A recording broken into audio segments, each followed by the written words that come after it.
একটি ব্যাঙ তার ৩ সন্তান নিয়ে বনের একটি নদীর তীরে বাস করত। ৪ জনের জগৎ বন আর নদীতেই সীমাবদ্ধ ছিল। বাইরের জগতের সঙ্গে তার কোনো সম্পর্ক ছিল না। খাওয়া দাওয়া করতে করতে খুব আনন্দে কাটছিল তার জীবন। ব্যাঙটি সুস্থ ছিল।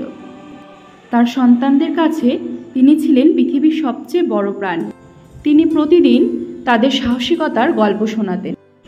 বাচ্চাদের প্রশংসা পেয়ে সে ফুলে উঠতে পারত না। একদিন ব্যাঙের ৩টি বাচ্চা ঘোরাঘুরি করতে করতে জঙ্গলের কাছে একটি গ্রামে পৌঁছে গেল।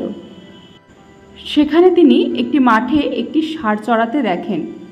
এক দৈত্যাকার প্রাণী সে আগে কখনো দেখেনি। ওরা একটু ভয় পেলেও ওর বিশাল শরীরের দিকেই তাকিয়ে রইল। তখন ষাঁড়টি গর্জন করে এবং ব্যাঙের ৩টি বাচ্চায় ভয়ে পেছন দিকে দৌড়ে তাদের ঘরে আসে।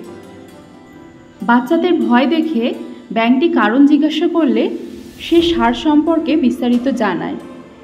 আজকের আগে এত বড় প্রাণী আমরা দেখিনি।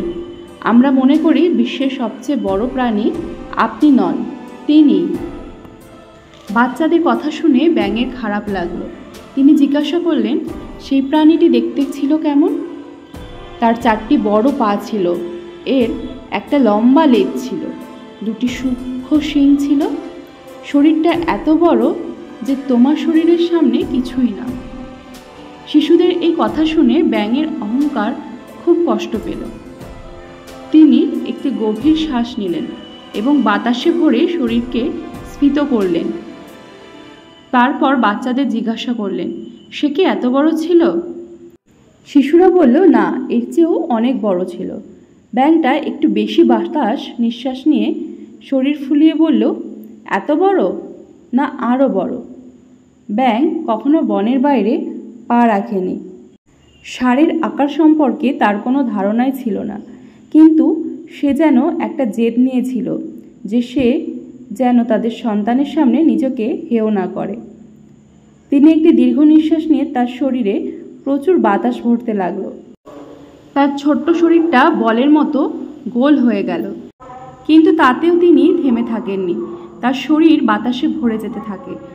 তার শরীরে এতটাই বাতাস ভরেছিল যে তার শরীরটা সে আর সামলাতে পারছিল না, ফলে বিস্ফোরিত হলো।